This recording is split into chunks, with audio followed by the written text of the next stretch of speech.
कांग्रेसी कार्यकर्ता पर गंभीर आरोप। कांकेर जिले के हेमंत बघेल जो युवा कांग्रेस के सक्रिय कार्यकर्ता रहे और वर्तमान में जिला कांग्रेस कमेटी के सदस्य हैं, पर युवती के साथ शारीरिक संबंध बनाने और उसका शोषण करने का आरोप है। युवती अब 3 महीने की प्रेग्नेंट है। जानकारी के मुताबिक युवती से आरोपी की पहचान इंस्टाग्राम पर 2022 में हुई थी। 28 जनवरी 2023 को आरोपी युवती से मिलने उसके घर पहुंचा, फिर प्यार का इजहार किया और शादी करने की बात कहकर शारीरिक संबंध बनाने के लिए जोर जबरदस्ती करने लगा। युवती के मना करने के बावजूद भी युवक ने शारीरिक संबंध बनाए।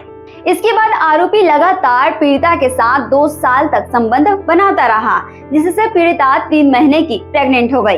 अब आरोपी शादी से मना करने के साथ साथ गाली गलौज कर मारपीट भी करने लगा, जिससे परेशान होकर पीड़िता ने कोतवाली थाना में शिकायत दर्ज कराई। पीड़िता की रिपोर्ट के आधार पर पुलिस ने अपराध दर्ज किया और आरोपी को न्यायिक रिमांड पर जेल भेज दिया। इस पूरे मामले पे आपकी क्या राय है, कमेंट में जरूर बताएं। डेली अपडेट्स के लिए आप देखते रहें वयम छत्तीसगढ़।